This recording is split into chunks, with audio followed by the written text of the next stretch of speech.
Pozdrav! Danas je još jedna srijeda i vrijeme je za još jednu likovnu aktivnost. I dalje smo u temi proljeća, ali ovaj tjedan jako puno pričamo o čovjeku. Danas kad sam bila u šetnji, primijetila sam kamenčiće koji su tako poredani da su me podsjetili na ljude. Sakupila sam par kamenčića i kad sam došla doma napravila sam slike od njih. Pokazat ću vam kakve slike sam ja napravila. Napravit ćemo zajedno još jednu sliku da vam dam koju ideju. A onda od vas očekujem da ćete lijepo otići u šetnjicu, sakupiti malo kamenčića i napraviti svoje slike. Ajmo vidjeti što sam ja napravila. Daćete.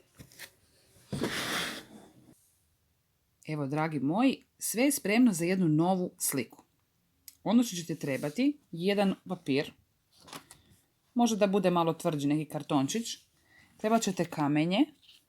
Ja sam to kamenje zaista našla u šetnji. Znači u parkiću ili negdje gdje god prođete, uzmite kamenčiće svakakvih oblika. Trebat će vam za kraj jedan flomaster, bilo koje boje.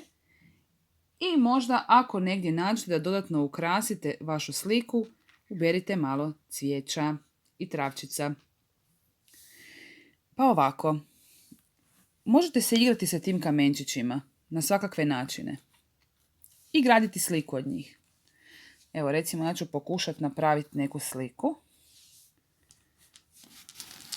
Tako, lijepo rasporedite da vidite što imate. Evo ovako. Evo ga, već počinje ličiti na neku osobu. Daćemo mu jednu ručicu. A s druge strane ćemo napraviti jednu djevojčicu. Ovako, daj nam ne paše. Evo ga ovako, jednu djevojčicu u haljinici. A njemu ćemo ispod ručice staviti jedan cvjetić. Evo ga. To je prva slika koju smo napravili. Idemo dalje.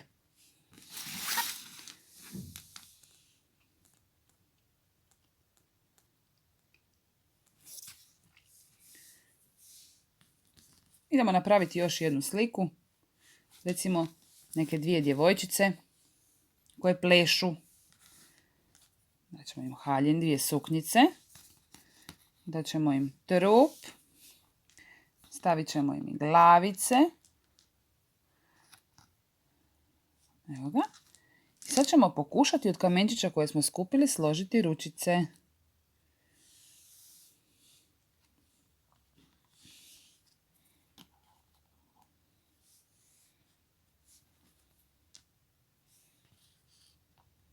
Evo ga. Naša slika je skoro pri kraju. Samo da nađemo još jedan kamenčić. Evo ga, to su dvije djevojčice. Također može svaka od njih dobiti i jedan cvjetić.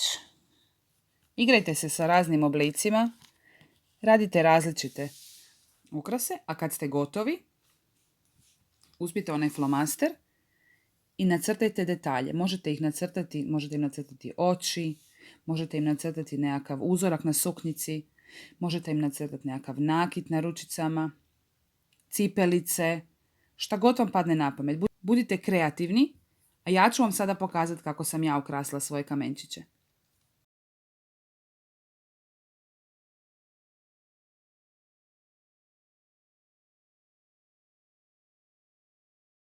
Dragi moji, evo to su bile moje ideje, a sada izazivam vas da napravite što originalnije slike i nadam se da ćete se jako zabaviti u ovoj aktivnosti. Izazovite svoje mame, svoje tate, neki oni naprave nešto, zabavljajte se, uživajte u ovoj aktivnosti i nadam se nekim super ludim kreativnim radovima.